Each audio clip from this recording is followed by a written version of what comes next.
Va a haber muchas cosas en esta hora, va a haber muchas cosas, pero desde luego lo que está muy claro es que vamos a volver a mirar al cielo, como hicimos en el asunto de Marte el pasado viernes. Líneas abiertas ya, Carmen. Claro que sí, líneas abiertas a ese 7640, palabra clave milenio, espacio y lo que queráis. Si habéis visto también extraños objetos por los cielos, pues escribirlo, decirnos dónde, a qué hora y qué día lo visteis, por favor. También poner vuestro nombre para que al leerlo pues demos la información completa. Ya sabéis, 7640, palabra clave milenio, espacio y lo que vosotros queráis.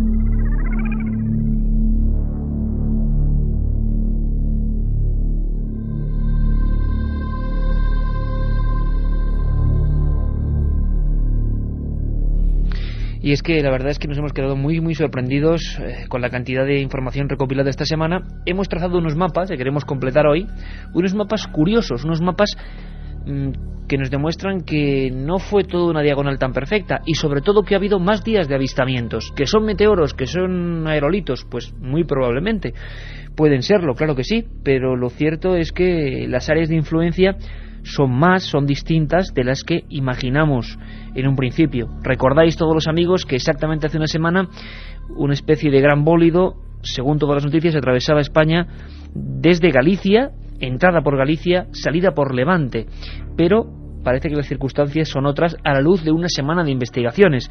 Vamos a hacerlo, vamos a comentarlo. Queremos seguir hoy recibiendo vuestras llamadas. Han sido fundamentales. Fijaos hasta qué punto son fundamentales vuestras participaciones como para hacer un estudio.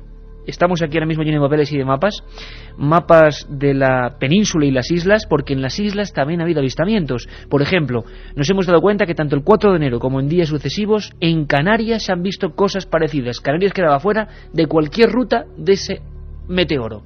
Por lo tanto, ¿cómo es posible esto? Si te parece, Carmen, muy rápidamente dando un repaso a las 10 frases, bueno, pues quizá más significativas, los 10 SMS más significativos del pasado viernes, donde recordamos a Orson Welles, recordamos aquel programa de radio que hizo sentir el pánico en el mundo, tal y como nos contaba Javier del Pino. Qué impresión, año 38, día antes de Halloween, y Orson Welles, madre mía, Orson Welles, que bueno, difundía el mundo de una forma distinta, difundía la radio de una forma absolutamente genuina, y además provocaba miedo en millones de personas. Decían que Hitler con los tanques lo había hecho en Europa. Orson Welles tan solo con las palabras, con la radio, con unas músicas y recreando una historia que era la guerra de los mundos.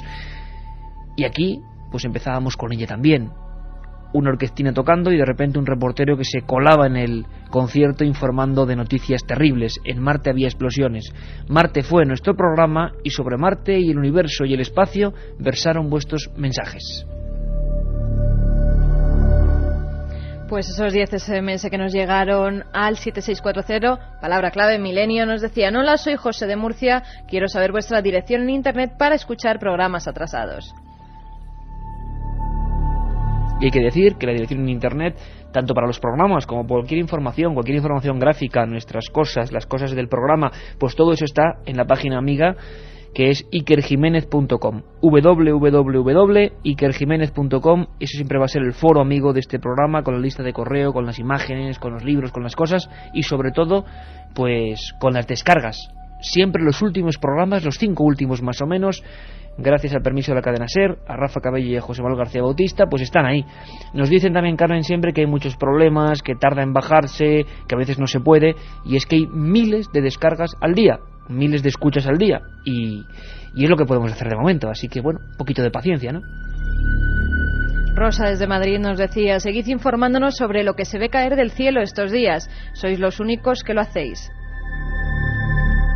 ¿Qué pensarán los de Marte cada vez que llegan misiones terrestres? ¿Tendrán también desde Finisterre domingo? Desde Finisterre nos escribía Domingo. José Luis de Gran Canaria: no creo que estemos solos en este universo, siempre he tenido la certeza de que hay algo más. Si hay formas de vida en cuevas sin luz solar, no es pretencioso creer que en Marte no se dan condiciones adecuadas. Un saludo, Alex de Barcelona. Ahí Alex tiene toda la razón, Carmen, porque en el abismo y en muchos sitios con total oscuridad se han descubierto extraños animales, además de tipo gusaniforme, si se puede decir esa palabra, algunos con una especie de tentáculos o quiléceros, animales que viven ahí en circunstancias infernales, contrarias a la vida, y muchos se preguntan por qué en Marte no podría darse una situación muy parecida. Y nosotros decimos, ¿y por qué no? ¿Por qué no? Vamos a ver si estos días descubrimos el misterio. Lo de las caras, ¿no podrían haber sido cubiertas por una o varias tormentas de tierra? Se refiere a la cara de Cidonia, la esfinge que supuestamente aparecía en las fotografías mirando al espacio, una cara que miraba al cielo desde varios cientos de millones de kilómetros de distancia de nosotros. Esa fotografía del año 75 que dio la vuelta al mundo, y ahora especulaciones. Era una construcción artificial. Las constantes tormentas de arena que podían provocarse en Marte la habían tapado en la siguiente misión. ¿Hay cara ahora mismo en Marte mirando al cielo? ¿O fue solo un efecto óptico? He oído que hay mucha leyenda urbana entre los astronautas. Se dice que cuando han salido al espacio han visto algún ovni. ¿Qué es cierto y qué es leyenda? Bueno, hace unos cuantos programas, y tú lo recuerdas bien, hicimos un programa sobre ovnis y astronautas. Hablamos con algunos. El viernes despedía este programa, creo que era un lujo, Cernan, Eugene Cernan, el astronauta del Apolo 17, el último hombre que pisó la Luna, el último hombre que vio la Tierra flotando en el espacio desde la Luna. Y decía que que estaba un poco decepcionado. ¿Por qué no se había seguido investigando? Esta noche sé que Juanjo Benítez en su Planeta Encantado ha metido un pelotazo fuerte hablando de la Luna. Y nos están escribiendo además muchos amigos comentándonos. Bueno, pues vamos a hablarlo, pero incluso más profundamente, no esta madrugada, pero próximamente, tanto con Juanjo Benítez como con Iván Benítez, si te parece, los dos creadores de esa serie. Y nos traerán noticias de qué pasó realmente en la Luna, qué dicen ellos que ocurrió, qué dicen los científicos. Y desde luego los astronautas no es leyenda urbana. Hay muchos, hablábamos, ¿te acuerdas, Carmen, de Gordon Cooper, del astronauta norteamericano, uno de los primeros, que han visto ovnis y que además fueron apartados casi del programa espacial porque aseguraron públicamente haberse topado con extrañas figuras aéreas en sus viajes. Dani de Huelva nos decía, la arcilla del planeta rojo se asemeja al color del agua y barrio del río Tinto. Un abrazo. Sí, hablamos de eso, del río Tinto, en esa zona de Huelva. Parece ser que por algún tipo de condicionante en el río Tinto se dan circunstancias muy parecidas y están viendo qué animales, qué bacterias, qué cosas andan por ahí, porque quién sabe si de alguna forma pueden ser las mismas que están allí en el planeta rojo. Y ahora, como colofón, a punto de abrir las puertas ya de la investigación de esta noche, de 3 a 4, hay que decir que tenemos 3 libros, Carmen, 3 libros de encuentros, ¿no? La historia de los ovnis en España. Escritos por Iker Jiménez y editados por la editorial EDAF. Además de esos libros, vienen con un CD también, con historias recopiladas por Iker Jiménez, en las que cuenta, pues, varios de esos... En las que cuenta. Claro, en las que cuentas. Varios, y incluyes varios testimonios, pues, de los casos más impactantes que relatas en ese libro, en encuentros. 3 ejemplares para todos aquellos que nos escribáis al 7640 palabra clave milenio. Ya sabéis que la máquina elige 3 ganadores. 3 ganadores. Y que nos gustaría mucho, porque hay que decirlo, Carmen, que nos han llamado de Cadena SER de algunos sitios, de Vitoria, por ejemplo, de algunos otros sitios, que quieren el CD de músicas, que quieren el CD de programas, pero es que no podemos hacer otra cosa. Ahora mismo es imposible. Esta es la única vía y es una deferencia que tenemos nosotros. Cogemos los libros y os los enviamos como deferencia a vuestro seguimiento. Cada semana intentamos siempre tener un regalo, es un detalle, nosotros queremos ser así. En esta ocasión, un libro, creo que de unas 400 páginas, cientos de fotografías, encuentros, la historia de los ovnis en España, que tuve el placer de escribir, y ese CD que es sorprendente. Y con estas músicas, voces de Vangelis también. Hoy hemos empezado con doble menú de Vangelis. ¿Qué cantidad de gente nos pide también las músicas de Milenio? A mí me da mucha ilusión porque yo siempre he sido un obsesionado, creo que lo sabéis, de la música, del ambiente, de crear espacios distintos. Por ejemplo, aquí ahora, como siempre, en el estudio 1 de la cadena SER. Amigos que incluso nos decían que sin esas músicas no podría aprobar los exámenes. Hay uno que me da mucha pena que no le haya tocado. Tengo que decir que me da pena que no le haya tocado porque era un chaval que se licenciaba al día siguiente y decía, la música es mi amuleto y debe tener ese CD. Lo sentimos, ahí sí que somos absolutamente imparciales y es lo que dice la máquina, si no sería absolutamente imposible. También decir, Carmen, que muy pronto vamos a seguir sorteando, aparte de libros, porque es una de las lanzas de este programa, los CDs de los programas, los CDs de las músicas y los CDs que también nos están pidiendo de las dramatizaciones, ¿verdad? Efectivamente, también nos lo piden mucho las dramatizaciones para escucharlas con sus amigos en sitios encantados, nos decían algunos amigos, menudas ganas. Encantados. Tienen ganas de pasar miedo, sí, y de todas formas también, de nuevo lo repito, por si lo escuchan a esta hora, no lo sé, gente de la Pompeu Fabra de Barcelona, mil gracias por esa petición de las dramatizaciones para mostrarlas en el taller de radio de la Universidad de Barcelona como, digamos, elemento para los alumnos de la dramatización en el siglo XXI. Pues muchísimas gracias, nos hacéis todo un honor. Pero ahora vamos a cambiar, como siempre, el tercio. Vamos a cambiar hacia una cosa que siempre llama mucho la atención también, que son las psicofonías. ¿Pero cómo? Carmen, Iker, ¿no nos decís que vamos a hablar del meteoro? Sí, vamos a hablar del meteoro, vamos a hablar de lo que ha ocurrido, pero antes hay que decir y poner como ejemplo a un grupo de muchachos, creo que son 6, que han ido al hospital abandonado antituberculosos de Aguas de Busot, ¿no? En Castellón. Es un lugar del que nos habló Pedro Amorós, es un lugar macabro, un lugar, pues imaginaos, un hospital antituberculoso de niños ya abandonado en pleno monte. Tiene leyenda. Y estábamos don Carlos, Nicolás y yo sacando algún material de esa cinta de psicofonías que nos han mandado y nos han dejado muy sorprendido una de ellas. Bueno, ellos si quieren seguir investigando, desde luego nos han mandado un vídeo, han sido amabilísimos.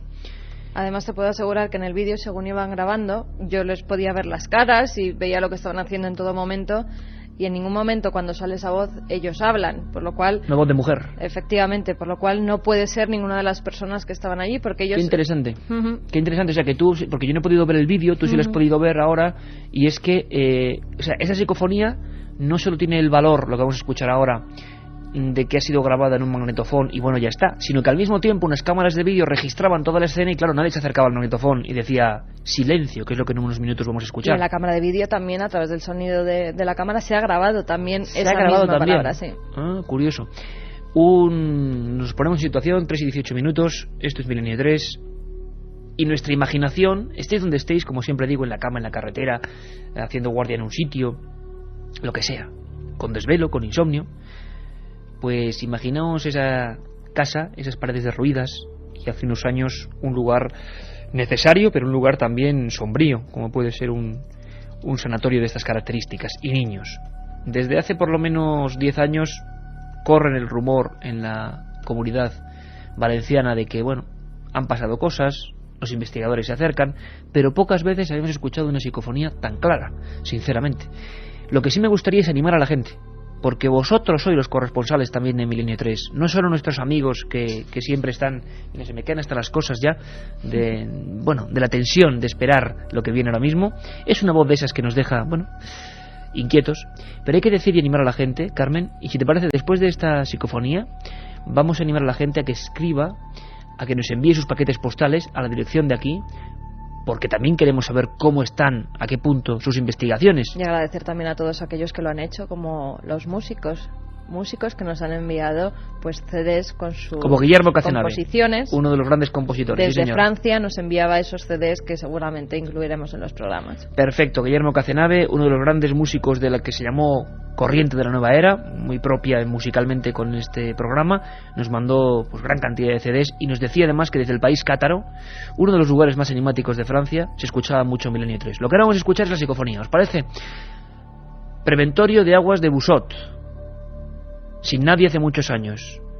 Estos compañeros, en total silencio, dejan sus grabadoras, filman en vídeo, y la voz de una mujer, la voz exacta de una mujer, que hemos triplicado para escucharla por 3 veces, creo que no va a hacer ni falta decir lo que dice, pero bueno, silencio. Es curioso, ¿verdad? Es como si de repente, en plena oscuridad, imaginaos la escena, alguien quería que se guardase silencio. Bueno, además, ahí está el salía documento. Justo cuando entraban al hospital abandonado. Justo cuando ellos entraban. Silencio, como si alguien se diese cuenta de que se rompía la paz de ese lugar, ¿no? Bueno, ahí está la grabación, es muy clara, nos ha sorprendido y es la muestra de cómo la gente en toda España está trabajando y mandándonos su valioso material. Silencio. Silencio.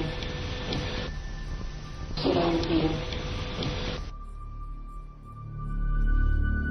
realmente, bueno, yo creo que clarísima, ¿no? Es una de las psicofonías más claras que yo he oído nunca. Silencio. Pero además siempre con esa... A ver qué opina la gente. 7640, palabra milenio y espacio, y lo que queráis, porque me gustaría saberlo. Vamos a dar la dirección postal por si nos quieren enviar pues también esas investigaciones. ¿Te parece que antes lo vamos a escuchar? Oyentes. Venga, vale. Sí, porque para que no quede duda y para que la gente opine con razón. Carlos, ¿vamos allá? Silencio. Silencio. Silencio.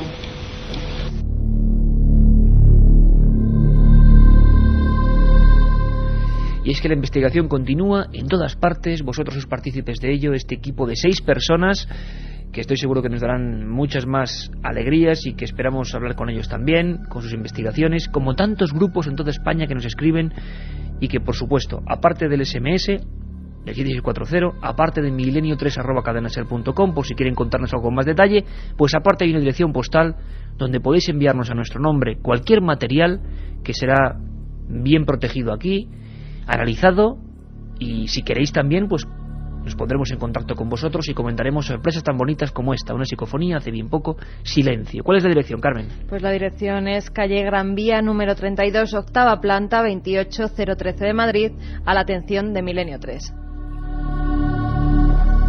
Gran Vía 32, octava planta, 28013 Madrid, Milenio 3, Cadena Ser. Bueno, ahí estaba el documento, ahí estaba la historia, pasan cosas como estas todos los días, y bueno, es muy bonito que la savia nueva coja el relevo y esté por los campos, por los sitios, por los lugares, haciendo sus cosas. Recibimos gran cantidad de fotografías, queremos hacer una gran red de investigación.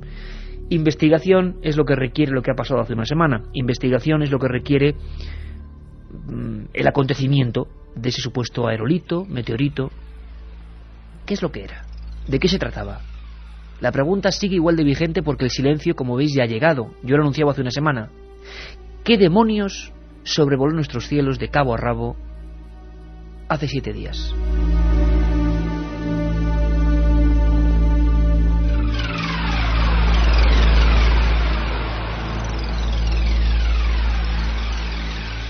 Como surcan los cielos con Michael Huguen estos meteoros. Vamos a recordar en esas pequeñas voces, en ese mosaico de voces, lo que eran unos primeros minutos de angustia, incluso de miedo. Se habló de globo sonda, se habló de avión en llamas, se habló en la zona de León de que las casas temblaron, y a pesar de que Carmen estaba malita, hemos tenido... Ahora Katia está... Ahora Katia es la que ha caído. Hemos aquí pasado los 3. Pasando. Sí. Pues vivimos unos momentos de muchísima emoción. Acababa de ocurrir el fenómeno hace unas horas. Toda España estaba revolucionada. Y aquí intentamos contarlo lo mejor posible. Ahora con 7 días hay muchos más datos.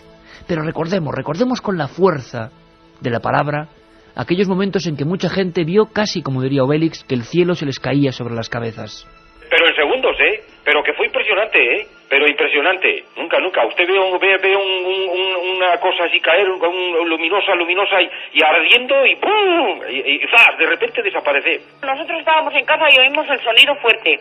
Y la puerta que estaba un poco entreabierta se cerró así fuerte y qué ruido, salimos para afuera y luego ya empezaron, la gente que venía, que estaba por campos, son los que más lo han visto. Aquí hemos visto pasar una cosa por el cielo, pero muy grande, y iba echando fuego. Y luego ha explotado, pero no sabemos dónde ha caído, porque se ha temblado toda la tierra y todo aquí. Otras puertas y todo se movieron. A lo mejor ahora lo darán por la televisión o algo. Hubo como algo explosión y subía adelante como una nube blanca. Y después un poco más adelante había otra nube blanca que aquella se deshizo antes, pero la otra no. Y aquí en mi casa, en ese mismo momento, oí un ruido muy grande.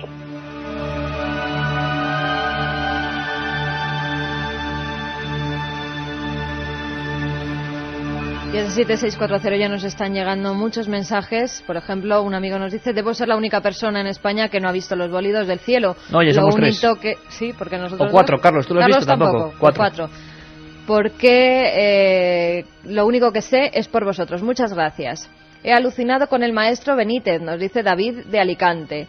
El día de la caída del meteorito, en la madrugada anterior, vi caer 2 bólidos en Palencia, nos dice Miguel. Es que ha habido otros días donde también se han visto caída de objetos. Es que vamos a tener muchas sorpresas. Os comentaba yo el viernes que nuestro compañero Javier Sierra estaba ya, dale que te pego, al frente de la revista Más Allá, nos pedía información. Claro, la información que vosotros dais ahora es fundamental, porque le decía Javier, si es que nosotros tenemos cientos de mensajes de la buena gente de Milenio 3 que inmediatamente ese día estaba escribiéndonos, pero nos hemos quedado extrañados porque días sucesivos también la gente ha seguido viendo cosas, y ahora, si os parece, vamos a diseccionar. Gente que lo ha visto 2 veces, Iker. Nosotros ninguna, y hay gente que tiene la suerte de verlo ¿sí? 2 veces. Carlos de Valencia, por segunda vez pude verlo, pero esta vez me tocó parar el coche por el deslumbramiento.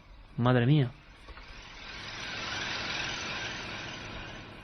También nos dicen, esta noche he visto una luz intermitente roja y blanca muy lejana, dirección este-oeste a gran velocidad. El meteorito iba muy bajo, yo vi uno en el aeropuerto de Vigo. ¿Cómo es posible que no se encontraran restos yendo tan bajo? Laura de Vigo. Porque se han encontrado restos, no se han encontrado restos, hay noticias de última hora y parece que nada es de ese objeto volador. Parece que unos que cayeron en Zamora, o que supuestamente parte de ese meteorito había caído en Zamora, no pertenecían a ningún meteorito. Los cráteres de Minglanilla, Cuenca, tampoco eran del meteorito. Tampoco, pero al parecer se están analizando unos restos que han caído sobre un invernadero en León y que incluso han dejado unas marcas. Si quieres, vamos a dar una vuelta por todos esos avistamientos que ha habido y luego damos estas noticias de última hora sobre las últimas informaciones de los bólidos que se vieron el 4 de enero. Pues muy atentos, porque vamos a recorrer España, vamos a contaros, a ser partícipes entre todos de lo último que sabemos, y vais a ver cómo sobrevuela un poco la incógnita también por todos vosotros.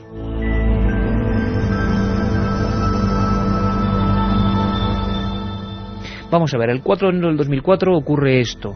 En un principio hay un gran cataclismo, sonido en el cielo, la gente incluso en León dice que tiemblan las casas, y hay varias incógnitas que yo os puse aquí en el programa. ¿Cómo no se ha detectado esto? Esa es la principal. ¿Cómo no ha dejado restos? Bueno, veremos si hay restos o no y por qué se ha tardado tanto tiempo en recuperar los restos, pero bueno, parece que eso pasa muy rápido, pasa muy cerca, tan cerca como para precipitarse, o que trozos de su cola o de lo que ese bólido llevaba en su cola se precipitaran. Pero lo más increíble es que como AENA, Iberia, el Ejército, el Instituto Nacional de Meteorología, los observatorios astronómicos, nadie sabía nada. Hay redes, que se pueden consultar en Internet, de cientos de satélites y de vigilantes del espacio, podemos llamarlos así, que vigilan, catalogan, nombran, bautizan, realizan trayectorias, órbitas de los mínimos meteoritos que pueden entrar, mínimos en cuanto a tamaño, lo tienen así de vigilado, e incluso de chatarra espacial. Como una cosa que podía pesar 100 toneladas, nadie la vio hasta que estaba encima de nosotros. Es incomprensible. Ni que decir tiene que a partir del 11 de septiembre la vigilancia es mucho mayor, a todos los niveles. Tampoco lo supimos. Más de 50 filmaciones. Un objeto que cae. Muchos decían que hasta que no se encuentren restos es un ovni. Bueno, pues de momento estamos ante un gran ovni. OVNI, que no quiere decir nada más que lo que dicen sus siglas. Voy a leer yo el mapa, digamos, o haceros una interpretación de este mapa, y luego, Carmen, otro mucho más inquietante. El 4 de enero, por lo que sabemos, hubo varias áreas de avistamientos. Nosotros recibimos hasta 188 casos concretos, individuales, distintos, entre más de 700 comunicaciones. Pero 188 se referían a puntos del mapa distintos, os quiero decir. Distintas localizaciones, diversos sitios. Áreas importantes, áreas en las que se dio. Bien, aquí tenemos la primera gran caída del mito. Estoy trazando ahora yo con mi bolígrafo 2 grandes rectas. La información oficial nos decía que aquel objeto, sea lo que fuere, gigantesco, brillante, en pleno día, entró por Galicia y salió por Levante. Es cierto que la zona más importante de avistamientos, según recoge esa maravillosa herramienta de estadística que es el SMS, es, atención, Zamora, León. Zamora y León, sin duda alguna, son los puntos de España donde la gente más cerca vio el objeto. Incluso en la zona concreta minera de León, casas que temblaron, también es extrañísimo, casas que temblaron, gente que se echó a los suelos, gente que se abrazó, algo realmente impactante. También Galicia fue una zona importante, anexa, y Palencia, es decir, toda esa zona de la cornisa, girando hacia el oeste, estaba llena de testimonios. Pero después hay zonas más concretas, por ejemplo, Madrid, que podía estar en el punto centro, efectivamente, de esa gran diagonal. Madrid, Guadalajara.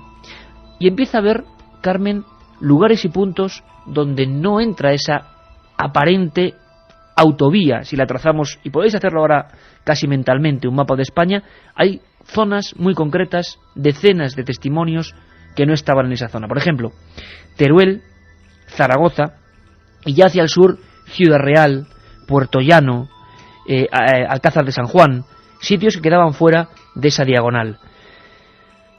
La franja mediterránea fue muy importante desde Barcelona, pasando por Castellón, Valencia, Murcia, Almería y Málaga. Pero claro, Almería, Málaga, Sevilla se quedaban completamente fuera.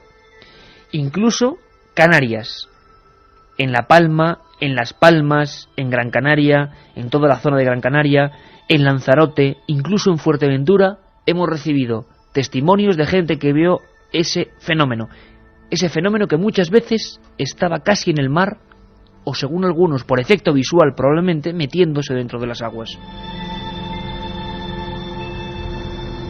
Descripciones básicas. Una esfera, la mayoría de la gente incluso dijo que era de color verdoso, y es muy curioso porque en la zona de Zamora, Galicia y Palencia mucha gente, según he leído, decía que había un extraño olor. Llegaron a percibir un extraño olor como orgánico, como a carne, algo realmente insólito. Por lo menos lo dicen personas que no se conocen entre sí, pensaron en el valor que esto tiene, que escribieron al mismo momento, en la misma franja del día, y que habían sentido lo mismo.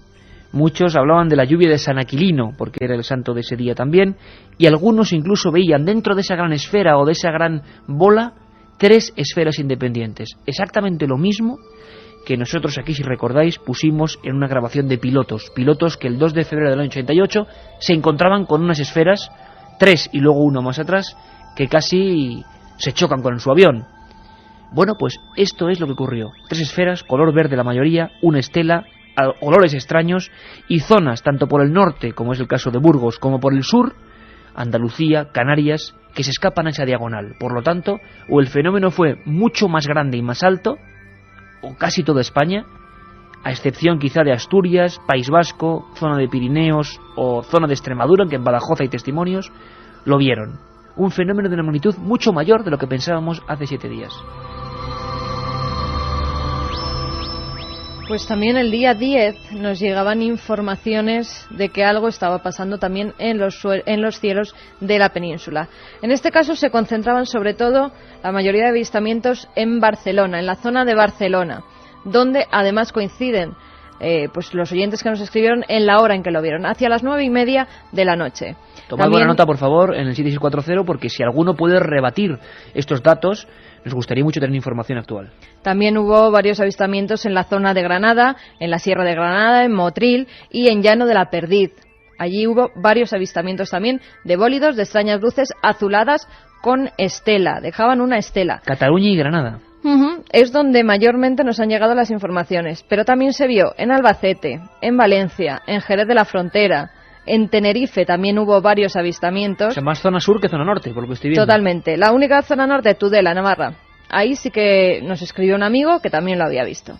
Y estamos hablando de días mucho después de la observación oficial. ¿La descripción de lo que ven? Muy parecida a toda. Pues entre luces, una luz muy potente que siempre lo describen dejando una estela en el cielo. Unos dicen que es azul, otros dicen que es anaranjada y otros incluso amarilla.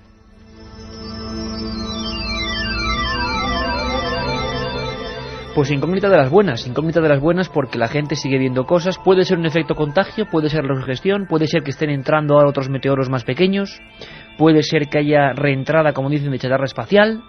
Nadie lo sabe, pero la gente está ojo a visor con el sentimiento y la inquietud puesta en los cielos. Desde luego, es curioso.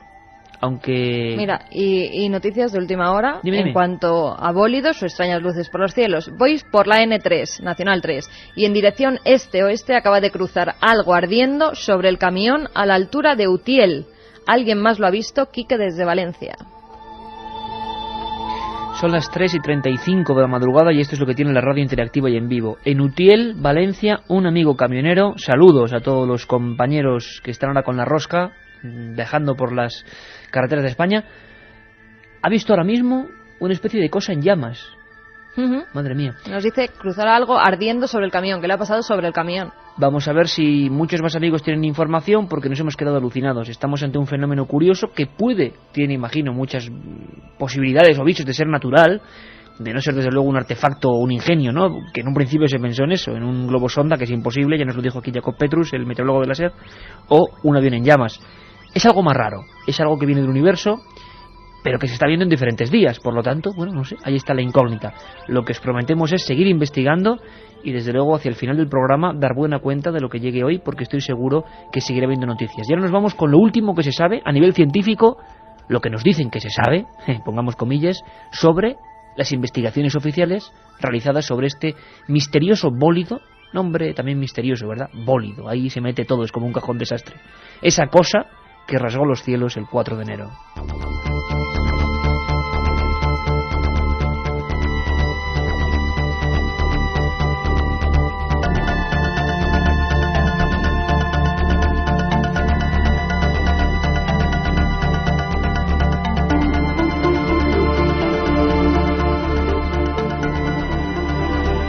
Llegaban mensajes a ese 7640, ya sabéis, palabra clave milenio, en la que ya nos preguntaban acerca de estas últimas informaciones. Pablo de León, por ejemplo, nos decía: aquí ha aparecido restos del meteorito, ¿sabéis algo?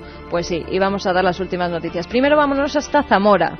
Allí, según ha informado el Ministerio de Ciencia y Tecnología, los fragmentos de roca hallados en fuentes de Ropel no son de origen extraterrestre y no tienen ninguna relación con los avistamientos de bólidos registrados el pasado domingo en diferentes puntos de España. Juan Costa ha asegurado que expertos del Consejo Superior de Investigaciones Científicas han analizado los 2 fragmentos de roca encontrados en la localidad zamorana y que no pertenecen a un meteorito. Se han realizado estudios de las texturas superficiales e internas, también análisis mineralógicos y geoquímicos, que indican que se trata de escoria terrestre.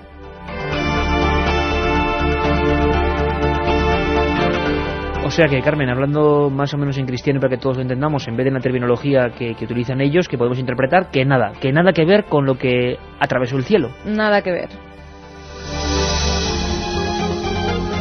Y ahora se están analizando también otros restos hallados en un invernadero de León.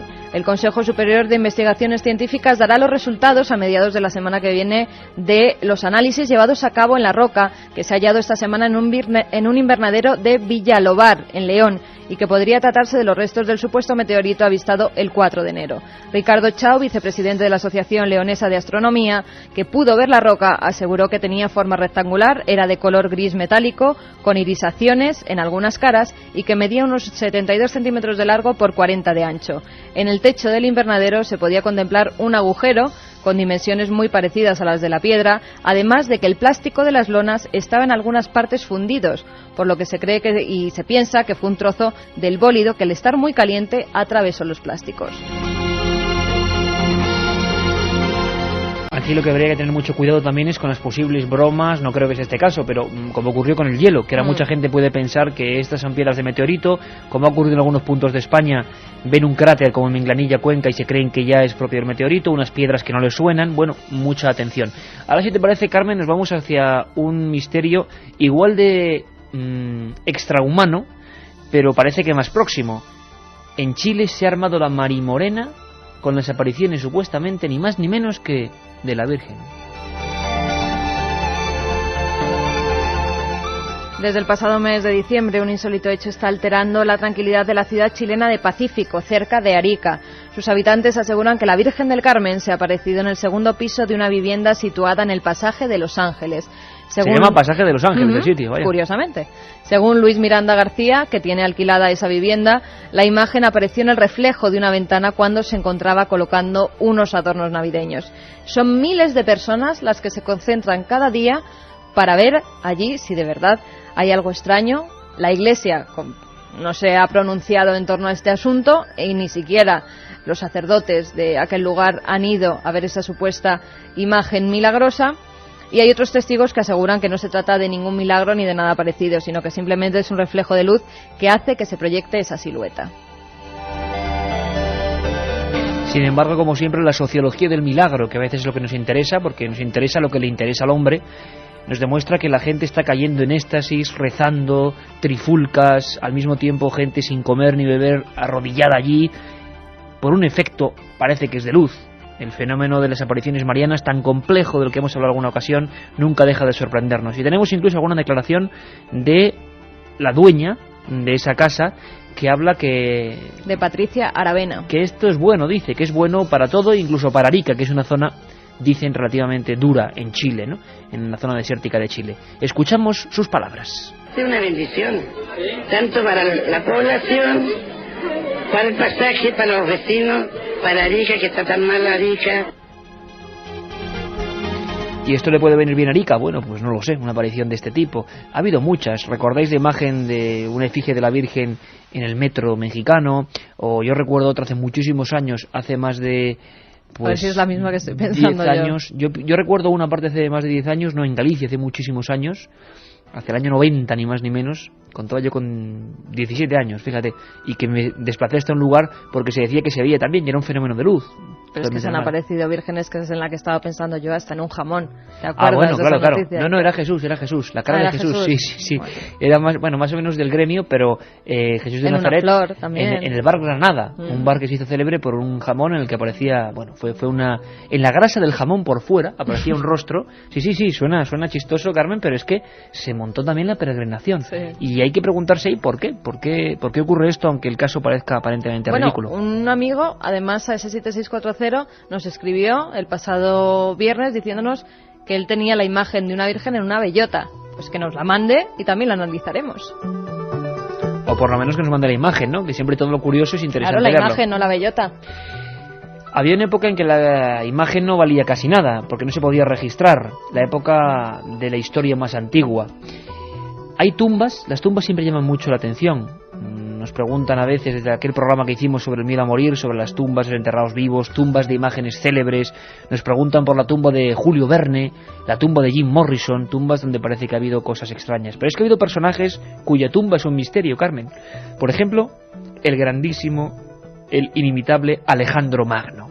¿Quién nos podría hablar, Carmen, de Alejandro Magno y su tumba? Nacho Ares, tal vez. Nacho ¿Con su Ares. historia perdida? Vamos a darle paso.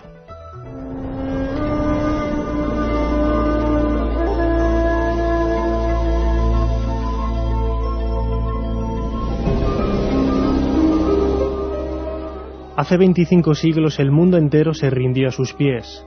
Con apenas 20 años, Alejandro Magno conquistó todas y cada uno de los grandes imperios de la antigüedad.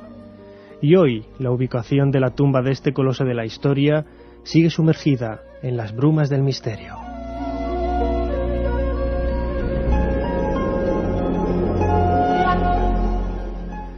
La tradición cuenta que a su paso por Memphis, la procesión que trasladaba el cuerpo embalsamado de Alejandro en el interior de un sarcófago de mármol se detuvo por extrañas circunstancias. El nuevo soberano de Egipto, Ptolomeo I, colocó el cadáver en un sarcófago mucho más lujoso, esta vez de oro, trasladándolo a un recinto cercano a los palacios de la por entonces capital de Egipto, Alejandría.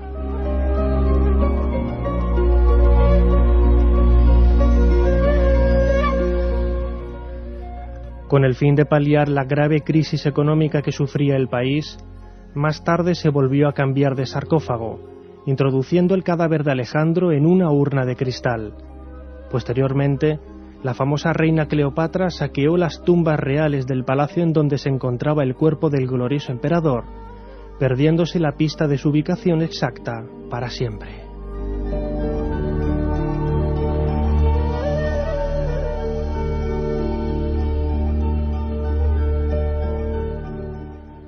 Desde entonces, todos los intentos en buscar la tumba de Alejandro Magno han resultado infructuosos, pero la tradición oral señala que su cuerpo está enterrado en algún indeterminado lugar de Alejandría, quizá bajo la mezquita de Nebi Daniel, en esta misma ciudad.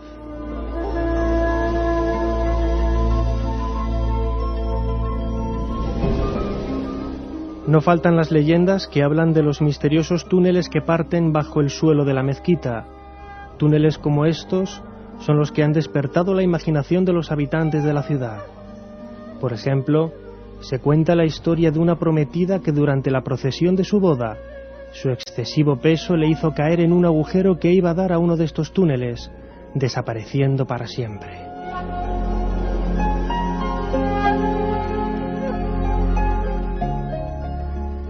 En 1850 un diplomático ruso decidió bajar al subsuelo de la mezquita de Nevi Daniel para descubrir qué había de cierto en todo aquello. Iluminado por la anaranjada luz de su antorcha, comenzó a caminar por los estrechos y bajos pasadizos que partían del sótano de la mezquita. Al salir a la luz, dijo haber visto en el interior una apertura de piedra sobre una de las paredes.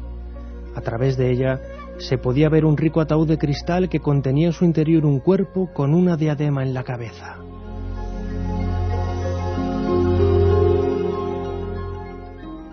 ¿Era este personaje Alejandro Magno? Ni bajo las mezquitas alejandrinas, ni en los extensos túneles de esta ciudad mediterránea, ni en las tumbas del oasis de Siwa, ha aparecido resto alguno del que quizá fue uno de los mejores estrategas y gobernantes de la antigüedad.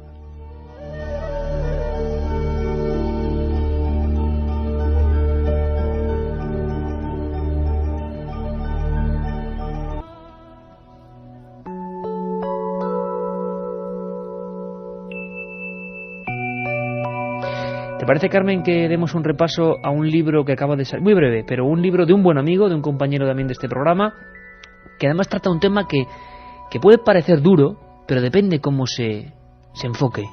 Porque hay vidas de científicos que son un auténtico misterio. Solo hace falta contarlo bien y darse cuenta de lo que mucha gente tuvo que hacer, tuvo que enfrentarse. Hablamos de un título sugerente: Herejes de la ciencia. Pues Herejes de la Ciencia es un libro publicado por la editorial Corona Borealis. Su autor es Alejandro Polanco Massa. En ese libro el autor habla sobre personajes casi olvidados, que fueron ignorados, teorías que fueron marginadas y máquinas asombrosas. Uno de estos herejes científicos, según Polanco Massa, sería Galileo Galilei, condenado por los poderes de su tiempo, ya que sus obras cambiaron para siempre no solo la ciencia, sino también la sociedad. Cuenta historias como la de Charles Babbage, matemático creador de la primera computadora en el siglo XIX. Fíjate, que esto lo sabía muy poca gente. O Leonardo Torres Quevedo, inventor de Telequino, un autómata que realizaba las órdenes recibidas por medio de una radio. Permíteme, quizás que es uno de los temas que me gusta a mí. Torres Quevedo es uno de esos personajes absolutamente increíbles, olvidados. Hizo autómatas. Fijaos si esto no tiene misterios. Imagínense un autómata antiguo, ¿no? Un día hablaremos de estos creadores y de estos bichos electrónicos. Algún día os contaré la historia de Juanelo Turriano, el Leonardo da Vinci español y el hombre de palo, un hombre automático que en el siglo XVI aterrorizaba al viejo Toledo. También habla de mujeres adelantadas a su tiempo, como Hipatía, que en el siglo IV se convirtió en la primera astrónoma de la historia y por ello fue asesinada. ¿Tú conoces bien esa historia? Sí, yo la he estudiado a fondo. Y por ello fue asesinada por un grupo de fanáticos religiosos. Pues todo ello en Herejes de la Ciencia, de Alejandro Polanco Massa, editorial Corona Borealis. Permitiendo además en este reencuentro con la biblioteca, porque últimamente la actualidad es que no nos dejaba parar en esta hora de la madrugada, que hay una pequeña necrológica muy rápida. Hace más o menos 3 semanas murió Charles Berlitz. Charles Berlitz fue el hombre que dio fama mundial a libros como El experimento Filadelfia y sobre todo algo que os va a sonar mucho más, el hombre que dio a conocer en el mundo un lugar en el mar llamado Triángulo de las Bermudas. Muchos millones de ejemplares vendidos, polémico para algunos, muy crédulo, para otros sin embargo rastreador y polemizador auténtico. Tenía más de 90 años, hablaba, Carmen, 27 idiomas y era nieto del famoso fundador de las escuelas de idiomas Berlitz, Charles Berlitz.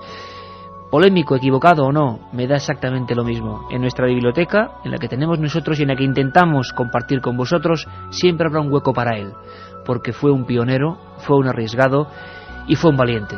Descanse en paz. Y ahora, como siempre, un libro nuevo, un libro antiguo. Voy muy rapidito, Carmen, porque este libro merecería un programa entero, y lo hicimos, El enigma de Colón. Nos preguntabais muchos por un libro que enfocase enigmas de Colón. No hay muchos, los que os puedo decir son inencontrables. Nosotros tenemos, por ejemplo, El secreto de Colón, esa es la base. Es un libro que imagino que puede salir carísimo, una reliquia de Juan Manzano y Manzano.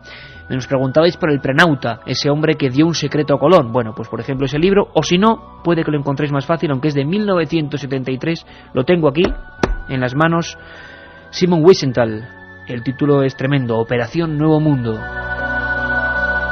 y es un libro donde se nos habla de la simbología de Colón, de su afán por lo templario, del enigma de su firma, de cómo tenía de claro sus planes, de cómo convenció a la corona con un contrato, las capitulaciones de Santa Fe, como nunca se había visto en la historia, en el fondo de quién era Colón, de por qué no tenemos un retrato concreto de él, de por qué no sabemos nada, de por qué él mismo hizo todo lo posible para borrar sus propias huellas. Un hombre que es en sí un misterio. Así que Operación Nuevo Mundo, Simón Wiesenthal, lo publicó Aima Editorial, 1973.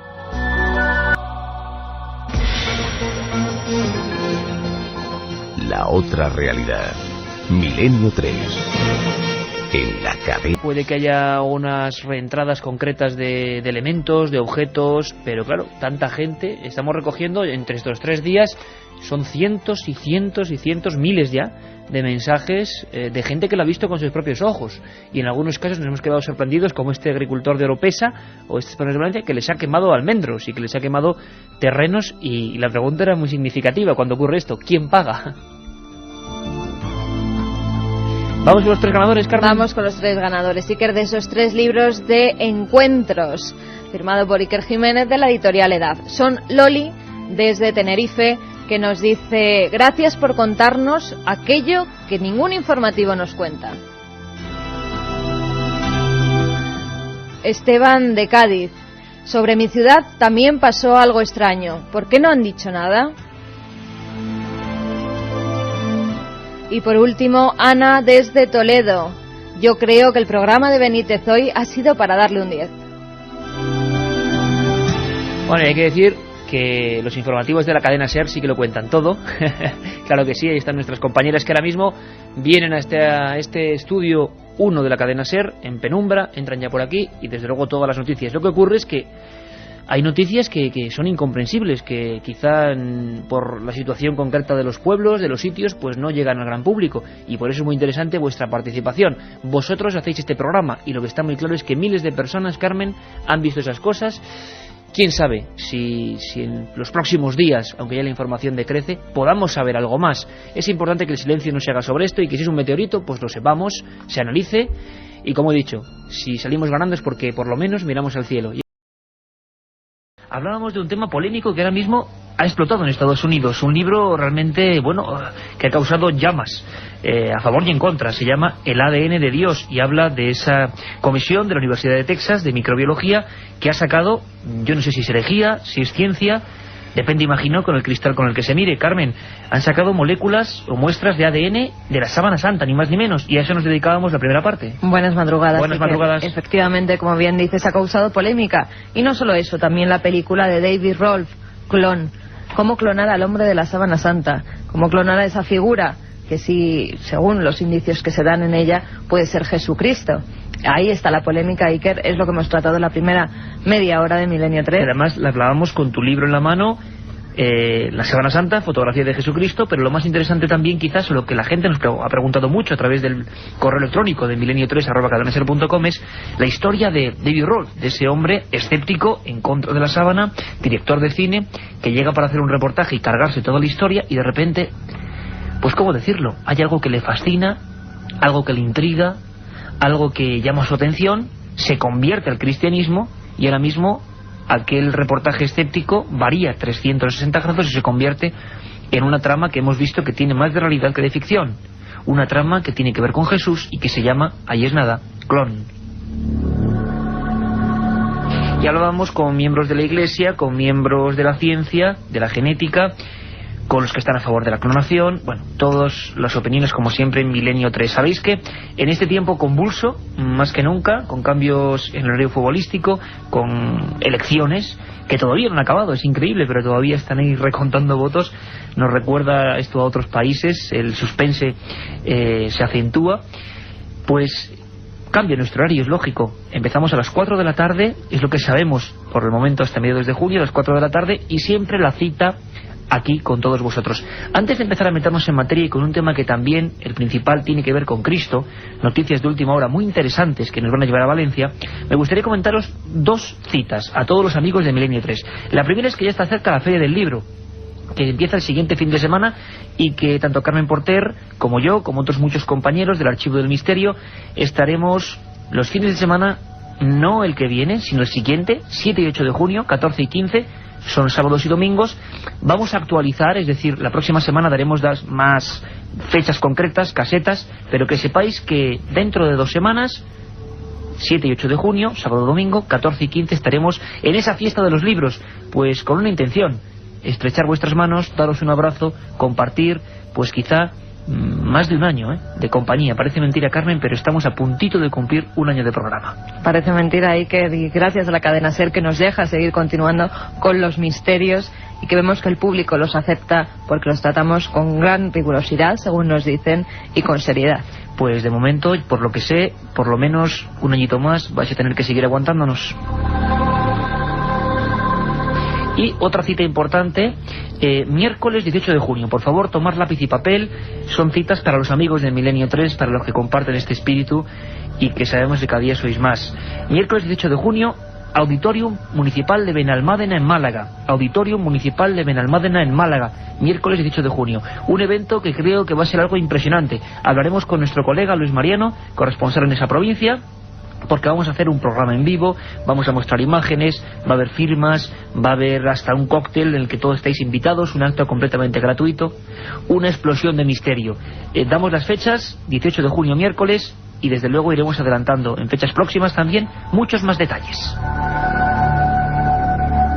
Pero ahora me gustaría hablar con un buen amigo, escuchar a un buen amigo que ya ha intervenido con el tema de la Sábana Santa. Es un hombre que ha trabajado en el Vaticano, que es periodista, que es sacerdote, tiene esas dos, bueno, digamos facetas, ¿no? A veces complementarias, a veces distintas, a veces contradictorias, y conoce como nadie los archivos y los secretos de ese lugar.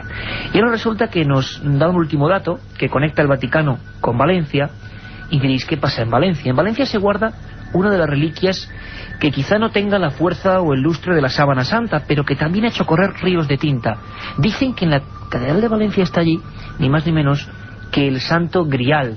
Suena duro, suena fuerte, la copa de la Última Cena, se han hecho guerras, se han hecho batallas, ha habido profetas que la han perseguido, todo tipo de cosas. Esto es lo que nos contaba de la última noticia, lo que está ocurriendo, porque la oficina de la Catedral de Valencia ha hecho, Carmen, una experiencia pionera, y es que ha abierto, fíjate qué detalle, están cambiando las cosas, por fortuna. La oficina de la Catedral de Valencia ha abierto una especie de gabinete de información para investigadores, para gente que quiera complementar datos y buscar historias o seguir la investigación sobre ni más ni menos que el Santo Grial, que supuestamente está allí. Me parece una labor la que están llevando a cabo perfecta, porque además nos dejan investigar en todos esos archivos que hasta ahora habían estado ocultos, como suele pasar. Ahora corresponsales como Francisco Contreras, al que tendremos hablando aquí de los misterios de Valencia, del Santo Grial, si es que es el de Valencia, nos contará las últimas noticias y esa oficina de información que se ha abierto, que se halla allí. Vamos a seguir escuchar antes a Manuel Robles, periodista, sacerdote, que ha estado muchos años en el Archivo Vaticano. ¿Qué ha pasado en Valencia? ¿Qué ha ocurrido que tiene que ver con esa sagrada reliquia misteriosa como es el Santo Grial? Le escuchamos. La noticia es que la oficina de, diríamos, la Catedral de Valencia ha abierto una oficina para investigar el Santo Grial. Entonces los estudios que hay sobre el Santo Grial, que el primero de ellos se hizo en el 1960, siendo obispo Marcelino Loachea, y la hizo un catedrático de arqueología de la Universidad de Valencia. Y entonces este hombre probó que la copa del Santo Grial corresponde a un material del siglo I, corresponde también a una talla que se hacía en las orfebrerías de aquella época, y lo que él ha dejado escrito es que no ven ninguna dificultad en que ese haya sido el cáliz que utilizó Jesucristo en la Última Cena. El cáliz que utilizó Jesús de Nazaret en la Última Cena. Y hoy hemos empezado en esa primera emisión a las 4 hablando también de Jesús, de otra forma, ¿no?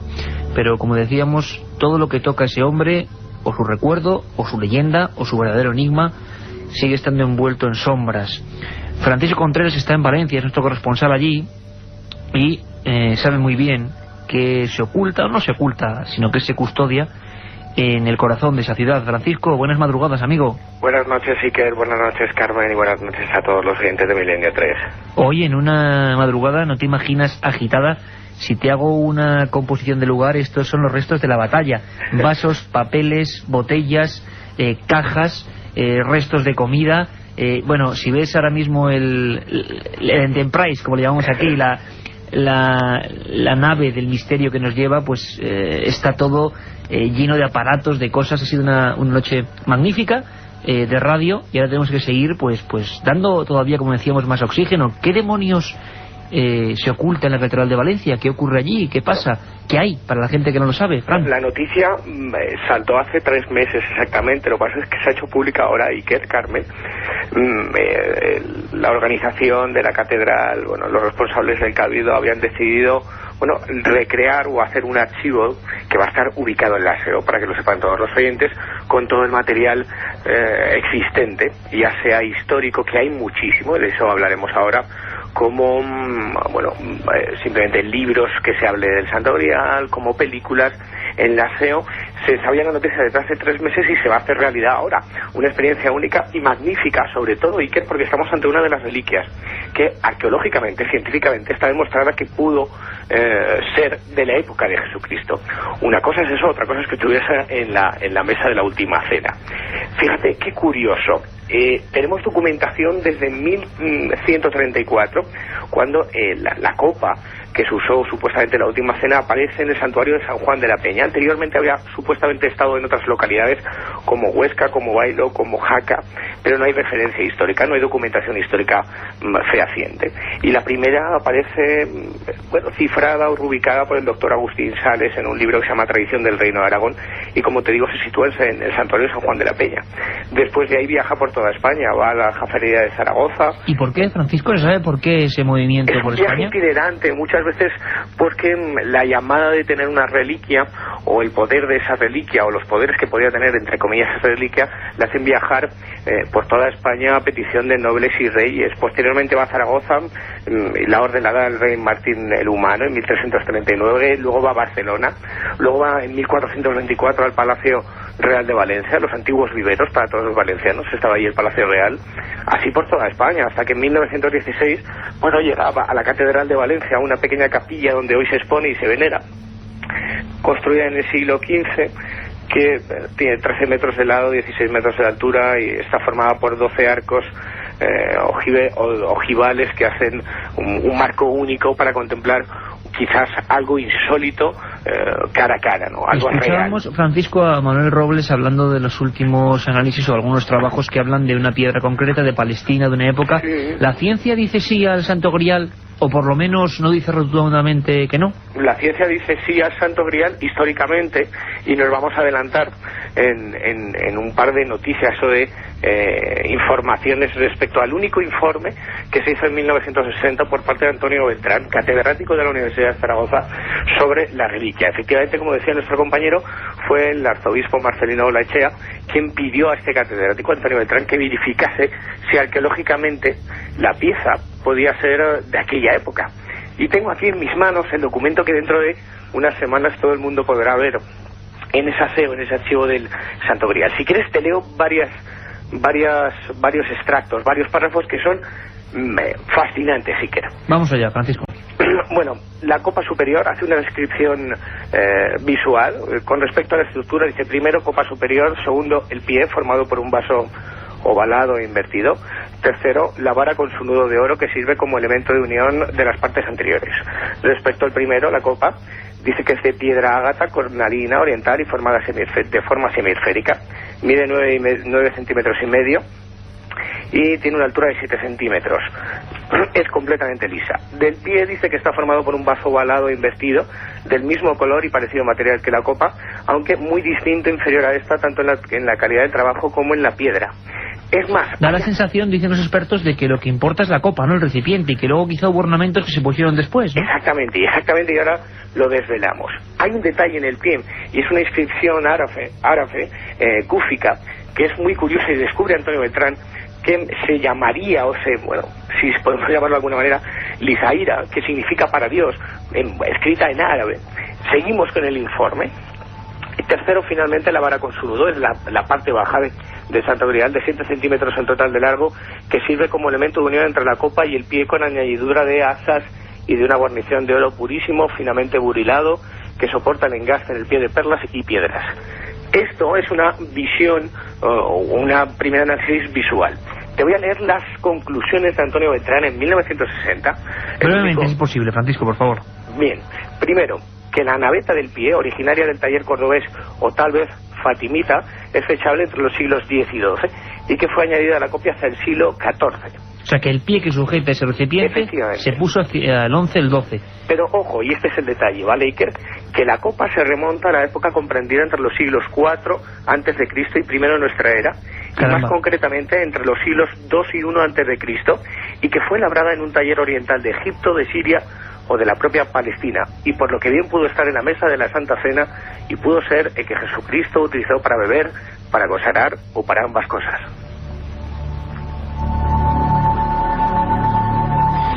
Impresionante la historia de un objeto. Muy brevemente, Carmen, ¿querías preguntar algo? Un objeto que ha causado todo tipo de guerras, de batallas y de custodias. Francisco, ¿tú tienes constancia de que, por ejemplo, en la Sábana Santa se ha realizado la prueba del carbono 14 para datar esa reliquia? ¿En esta reliquia, en esta copa, se ha utilizado también esa prueba, el carbono 14?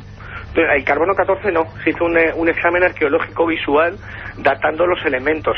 ¿Sabes lo que pasa, 14 Carmen? No, porque no hay elementos orgánicos. Efectivamente. ¿Sabes lo que pasa, Carmen? Que mucha gente confunde el relicario con la propia reliquia, que es lo que decía Iker antes, ¿no? Cuando uno va a la catedral y entra en esa capilla, descubre algo muy ornamental, ¿no? Muy bonito, y quizás la gran reliquia es solamente la copa, esa copa de ágata cornalina, ¿no? No nos imaginamos a Jesús en esa última cena con una cosa, con esos detalles, ¿no? Que evidentemente se han ido incorporando en un objeto que era sagrado. Hay más detalles importantes, sí, y te lo resumo, que encontraremos en ese archivo del cual habláis. Y es que hay un investigador alemán que seguramente dé muchísimas pistas para seguir investigando sobre el Santo Grial valenciano. Y es que, según él, muchas de las leyendas artúricas y medievales, literatura caballeresca, están basadas en el Santo Grial valenciano. Por su paso, él hace una comparación entre los lugares en los que se describen en esas novelas caballerescas, sobre todo creo que es en la tradición francesa, y San Juan de la Peña y diferentes jacas San Juan de la Peña y diferentes santuarios. Y hay una concordancia o una similitud entre los lugares que se ponen en esas novelas y los santuarios por los que ha pasado el Santo Grial valenciano. Es más, y hay un camino del Santo Grial para peregrinos pasando por todos esos lugares sagrados. Un objeto, evidentemente, causa de fe y que ha generado, como decíamos, muchas disputas. Hablaremos de él en profundidad, de lo que significa. La noticia estaba ahora en Valencia y estaba ahora con esos últimos informes que quizá, bueno, pues acotan más el terreno y lo ponen sobrecogedoramente, ¿no?, en esa época de Jesús de Nazaret. Francisco, muchísimas gracias. Seguimos de cerca el asunto. Tú estás ahí pendiente de todo lo que ocurra y desde luego merecerá la pena un programa. ¿Por qué tanta gente se mató y murió y persiguió el tesoro que muchos dicen que era la copa de la descendencia de Jesús? Bueno, mil cosas, hablaremos de ello, sobre el Santo Grial. Esta vez parece ser ubicado en Valencia. Francisco, compañero, un abrazo muy fuerte. Un abrazo para vosotros. Es momento de noticias, han pasado muchas cosas en el mundo, hemos seleccionado tan solo unas pocas que tienen que ver, como siempre, con el misterio, con la arqueología, con la astronomía, con ese cajón desastre, esa amalgama que significa lo desconocido, que a veces es científico, por supuesto, y que tocamos siempre en Milenio 3 cuando llega la recta final del programa.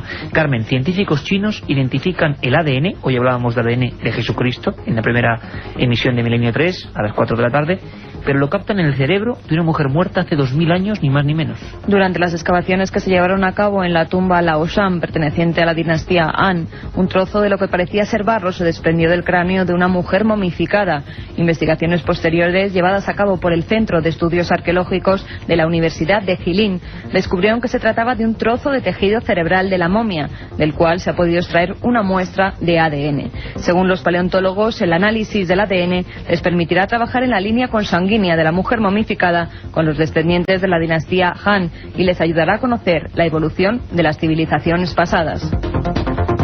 Carmen, pues a mí esta noticia me parece una bomba, sinceramente.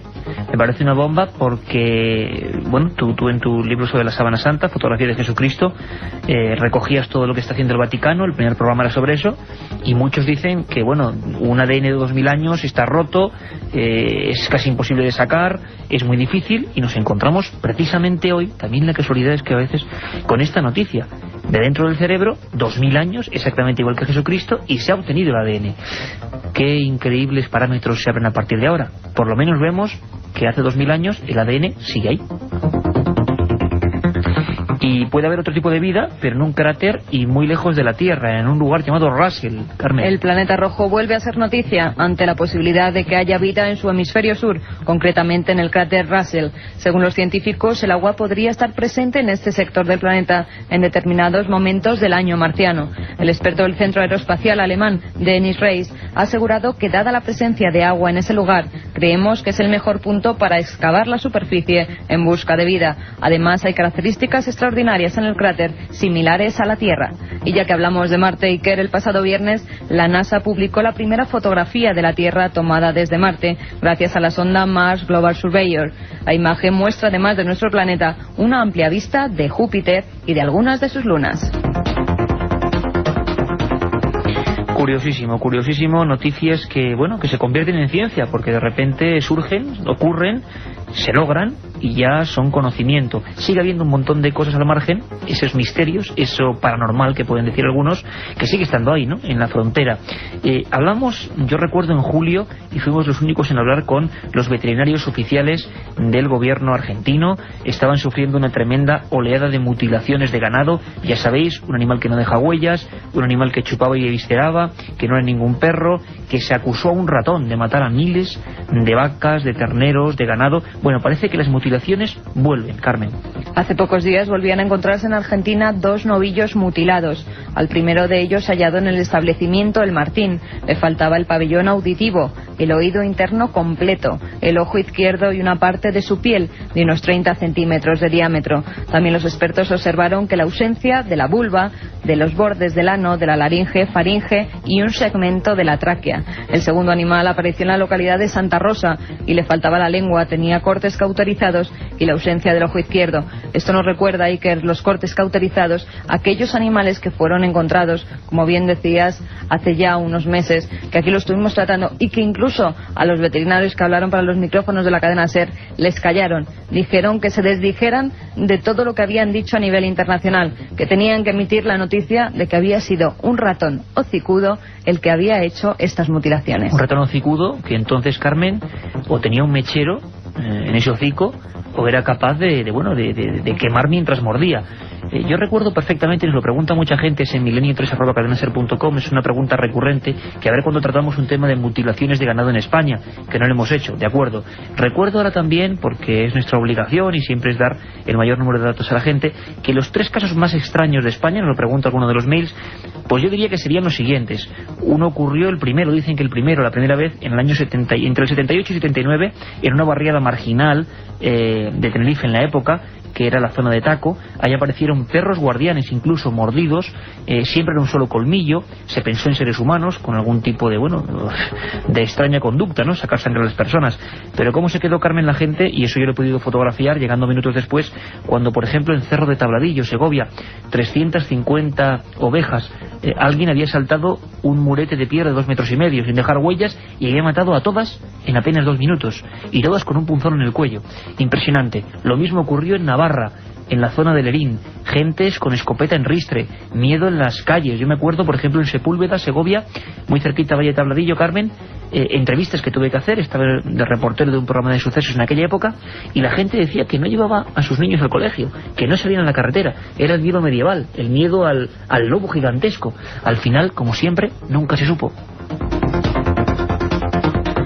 Y volvemos y cerramos con los ovnis, en un lugar, tan aparentemente poco dado de este tipo de noticias como es Azerbaiyán. Un ovni en Azerbaiyán. Cientos de personas pudieron observar el pasado miércoles como un objeto volante no identificado se mantenía en los cielos de Bakú, la capital de Azerbaiyán. Según los testigos, se trataba de una luz muy brillante que comenzó a moverse hasta desaparecer en dirección al mar Caspio.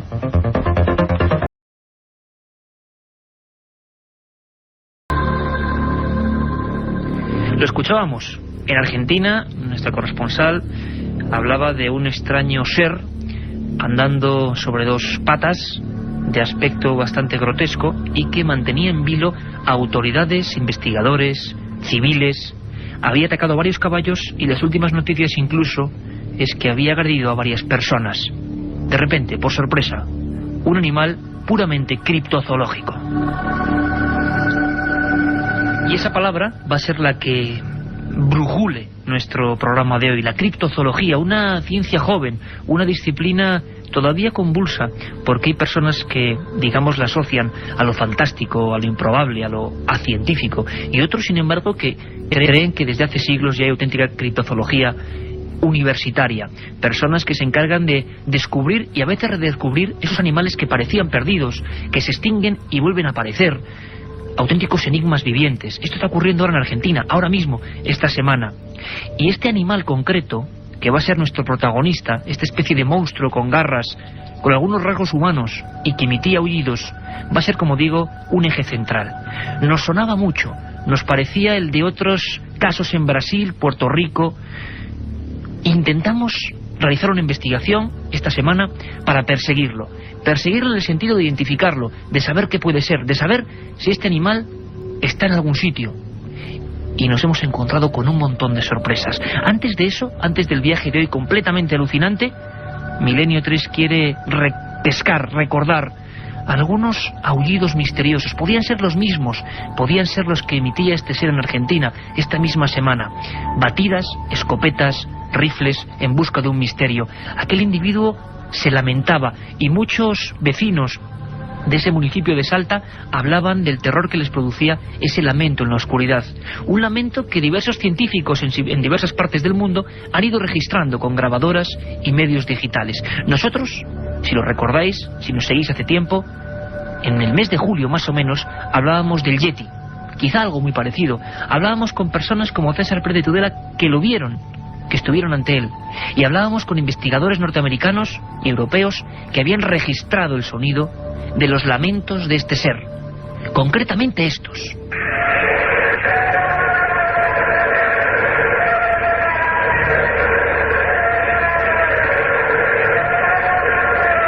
Don Antonio Bravo, que nos pone esa especie de voz que realmente nos recuerda hasta una psicofonía, algo realmente quejumbroso, exactamente lo mismo que describen ahora cientos de personas en Rosario y Salta. ¿Quién es este individuo? ¿Hay uno o son varios? ¿Es una especie perdida en el tiempo? Vamos a intentar descubrirlo hoy. Y lo hicimos viajando no muy lejos, es curioso. Teníamos a Isabel Cuevas en Argentina, pero supimos por ciertos, vamos a llamarlo chivatazos, que en pleno centro de la Villa y Corte, en el Museo de Ciencias de Madrid, hay una serie de sótanos completamente cerrados al público, hay una serie de archivos, de colecciones enteras que llegan desde el siglo XVIII, desde aquel 17 de octubre del año 71, 1771, donde un misterioso personaje, no podía ser de otra forma, don Pedro Franco Dávila, daba el primer gabinete, las primeras piezas de investigación. Ahí había, auténticas maravillas que habían costado vidas humanas, las primeras expediciones de españoles en busca de animales perdidos en las colonias, en busca de especies nuevas que catalogar, y entre ellas había monstruosidades criptozoológicas, animales que todavía hoy, mientras estamos ahora mismo hablando, siguen allí, en un viejo y frío sótano, sin catalogar. Y allí que nos fuimos el equipo de Milenio 3 para intentar bajar esos sótanos con un permiso muy especial, en plena noche, en un edificio también especial, ¿verdad? Que todos quizás hemos visitado, pero en su parte superior. Sin embargo, tal y como ocurre, por ejemplo, en el Museo del Cairo, dicen que el 80% y a veces lo más valioso está debajo. Nos lo contaba y fueron guías especiales Fernando González Siches, biólogo, que ha estado con nosotros en otros programas, compañero de Trasglobe Films, y Óscar Soriano, investigador titular del Museo de Ciencias Naturales e investigador del CSIC, del Consejo Superior de Investigaciones Científicas. Óscar y Fernando, dos auténticos criptozoólogos, dos personas, fascinadas con el descubrimiento de nuevas bestias, de animales que dieron paso a la leyenda, de auténticos monstruos vivientes. Qué mejor compañía, ¿verdad?, para ir por los viejos sótanos del Museo de Ciencias de Madrid. Antes de bajar hacia ese abismo, le preguntábamos a Óscar si era cierto la leyenda del propio edificio, una leyenda que nos habla que en la Guerra Civil se perdió gran parte de aquellos monstruos, algunas colecciones. Esa leyenda que nos habla de masones, de la masonería, como auténticos guardianes de algunos secretos de ese sótano. Y de prácticamente 40 años, lo que duró el franquismo, de absoluto abandono de ese lugar. de un lugar que ellos encontraron casi fantasmagórico. Nos lo cuenta Óscar. En principio, cuando estalla la guerra civil, pues el museo se protege y bueno, no hay ningún problema. Pero cuando las tropas nacionales entran o van a entrar en Madrid, muchos de los investigadores que había entonces, conservadores, pues se tiene una cierta idea de que eran masones, ¿no? Entonces se exilian, masones y republicanos, se exilian la mayoría de ellos a México y el museo queda en un olvido absoluto. Ese es el problema. Y no se retoma otra vez hasta el año 75, casi, con la muerte de Franco. Realmente debía haber una relación estrecha entre la investigación en aquella época y la masonería. Digamos que un cierto ambiente de la cultura estaba muy relacionado con los masones, o eran masones, vamos. Y ahí estábamos, ante unas puertas de metal, bajando o viendo unos túneles de ladrillo que descendían hasta esa especie de infierno de la criptozoología, donde había no solo animales criptozoológicos, sino también lo que llaman ejemplares tipo, y nosotros aprendemos cada día, cada emisión de Milenio 3, ejemplares tipo que nunca se exponen. Son los seres, los animales, las criaturas más perfectas de su especie y que por ella ya se catalogan y que nunca pueden ser vistas por el público porque son demasiado valiosas. Y allí estaban, abajo, en una serie de inmensos arcones. Así que sin más preámbulos fuimos, esta vez en compañía, encabezados por Fernando González Iglesias, bajando por ese sótano hacia los museos ocultos del Museo de Ciencias. La magia de meternos donde vamos a entrar ahora, que son lugares que no puede entrar el público normal y que guardan algunos de los que todavía son animales que quedan por clasificar o inclasificados, como te he contado antes también, Óscar. Vamos a ver animales tipo.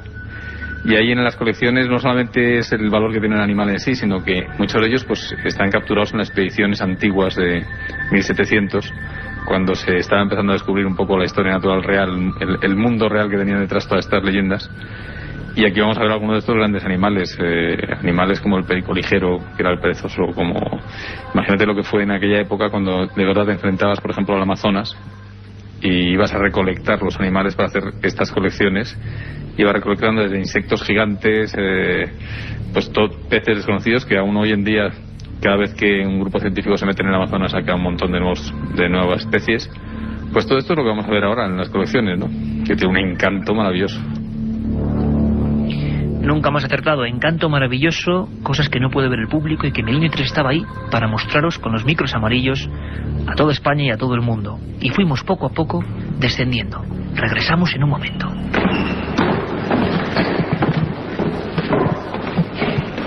La otra realidad. Milenio 3. En la cadena SER.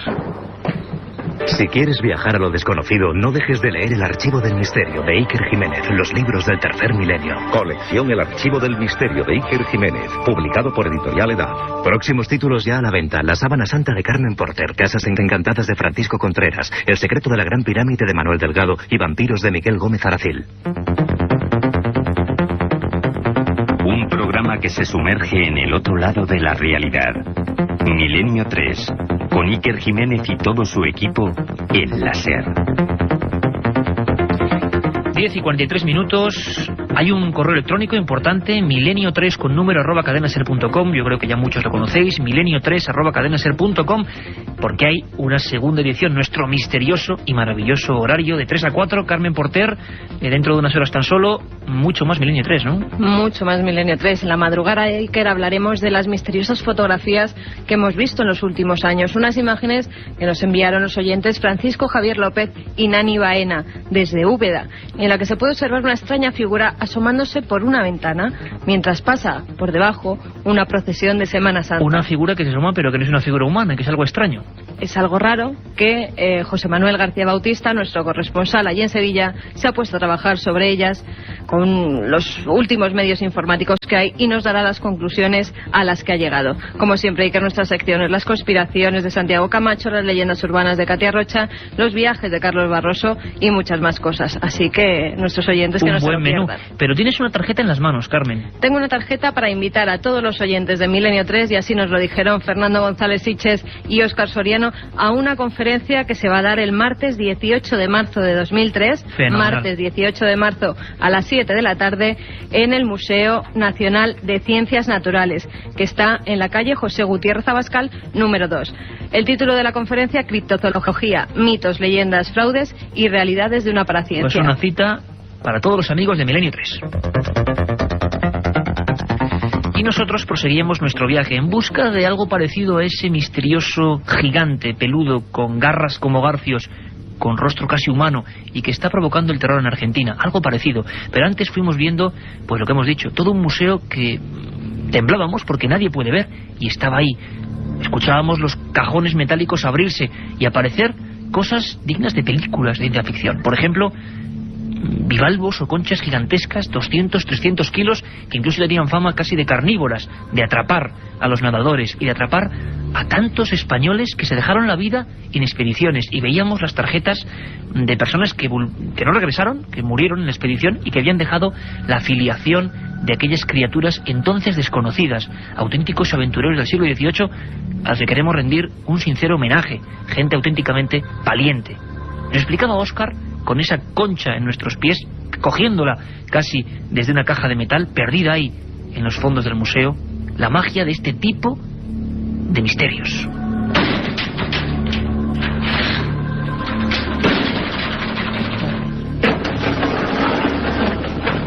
Es una tridacna, es una almeja gigante, como veis, del Indo-Pacífico, que tenía fama antiguamente de que cuando bajaban los submarinistas y por descuido metían la pierna entre las dos valvas, se podía cerrar y se ahogaban. En esta expedición murieron varios investigadores por las penosas condiciones en que vivían, dado que no les llegaba el sueldo, la desorganización era total. Entonces vivían en una penuria casi absoluta, vivían casi en algunos casos de la caridad de algunos acomodados curiosos de la biología, que al verles llegar pues les invitaban a su casa, ¿no? En muchas situaciones pasó esto.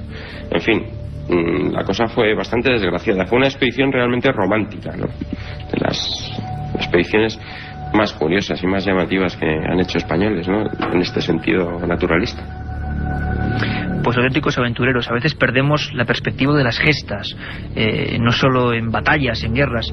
Los hombres también han muerto en busca de saber más de este maravilloso planeta azul que compartimos, estamos seguros, con un montón de especies desconocidas. Antes lo decía Fernando Iglesias en una frase tremenda, que es, cada vez que alguien científico va al Amazonas y se sumerge como si fuese, pues una boya, descubre decenas de nuevas especies que hasta hoy nadie conocía. No pudimos resistir la tentación. Sabéis que parte del equipo de Milenio 3 estuvo en busca del calamar gigante, que lo hicimos y fuimos el único medio de comunicación que en septiembre nos embarcamos en Luarca en busca del kraken, y lo vimos, y ese maravilloso micrófono amarillo tocó. El final del programa era tocando un kraken recién sacado de casi 6 metros, y vimos una sala tan misteriosa como las demás, en esos sótanos donde ponía cefalópodos, gigantescos pulpos. Casi nos pareció ver a los diabólicos vampiroteutis. Bueno, nos metimos allí. Ahora vamos a los fondos del museo donde tiene Óscar la colección de cefalópodos, que os va a encantar. Bueno, ahora bajamos por una vieja escalera, las paredes son de ladrillo, hay algunos huecos, y bajamos al sótano del Museo de Ciencias.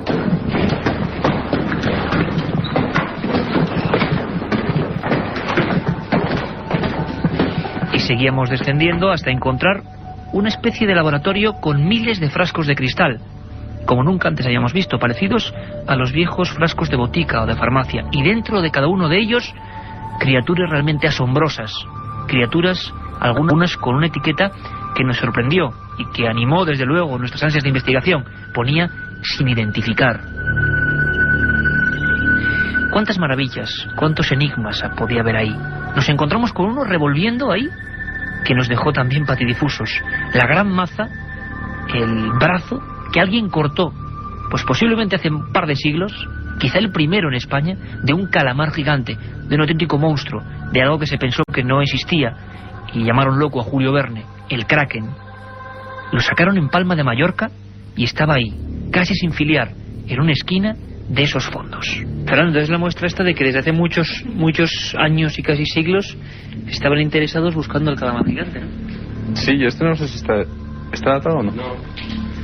Pues así el primero que se estudió en tierra, el primer Architeutis que se estudió en tierra fue precisamente por una maza que había cortado un chaval, un chico de 12 años, marinero noruego, que se encontró con una masa flotando encima del mar y fue a ver qué era, y era un Architeutis que todavía se movía, y le cortó una de las mazas, se la mandó a un fotógrafo y naturalista que estaba en Terranova, y a su vez, viendo que era un ejemplar, vamos, único, y sabía que lo que había detrás, la leyenda del Kraken que tenía detrás, pues se lo mandó a un zoólogo especialista en moluscos de la Universidad de Yale, y fue el que hizo el primer estudio serio sobre un cuerpo, un Architeutis.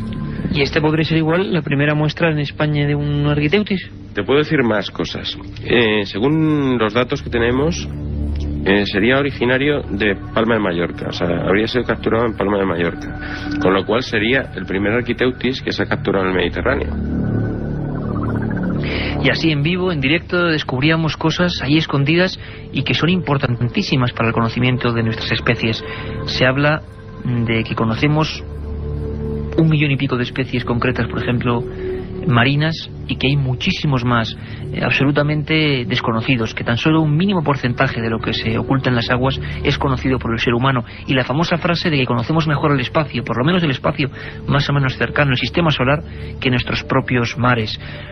Por cierto, hablando de calamar gigante, sabéis que Fernando González es una auténtica persona enamorada de la persecución del calamar gigante, y que con él compartimos una expedición inolvidable y un programa absolutamente inolvidable. Y también se va a hablar, y también hay una exposición dentro de poco en el Museo de Ciencias, donde la gente, tal y como vimos nosotros, va a poder ver aquellas capturas, va a poder ver quizá por vez primera, va a poder acercarse a esos gigantescos cadáveres de calamares que nos recuerdan a 20.000 leguas de viaje submarino, Carmen. Exactamente, y que hay una exposición que durará desde el 18 de marzo hasta finales de septiembre.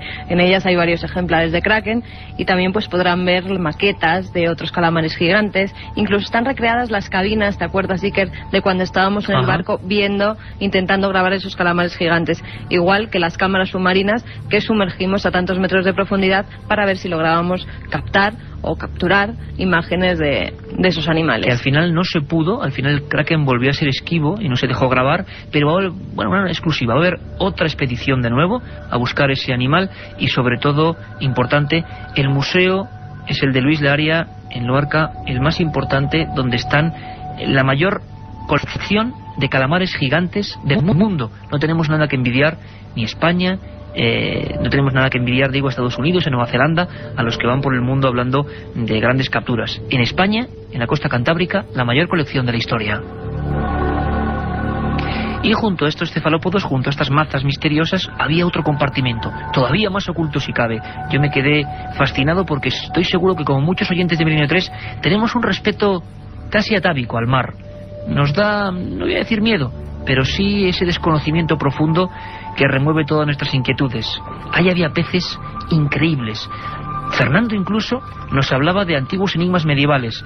En los orfebres, los que hacían antiguas piezas decorativas, dibujaron algunos peces como el celacanto, peces prehistóricos que no se redescubrieron hasta el siglo XX, que los naturalistas no conocían, que solo a partir de los años 30-40 del siglo pasado supimos cómo eran, y sin embargo en el medievo ya se dibujaban. ¿Cómo era posible? Historias que íbamos descubriendo paso a paso en el gabinete de los peces extraños. Estamos viendo el esqueleto de una especie de anaconda gigantesca, de aspecto bastante extraño, y sobre una pared aquí de hormigón tenemos una especie de pez raya culminado con una sierra, algún tipo de protoespecie del pez sierra, disecado y colocado aquí pues desde los primeros tiempos en que Carlos III pues inauguró este museo. En el norte de España, los orfebres de la Baja Edad Media, no se sabe por qué ni a qué se debió, pero hicieron distintas representaciones de celacantos como ofrendas votivas y aparecieron, todavía en la actualidad se pueden ver en alguna de las iglesias. Creo que hay una bastante conocida en una iglesia de Bilbao.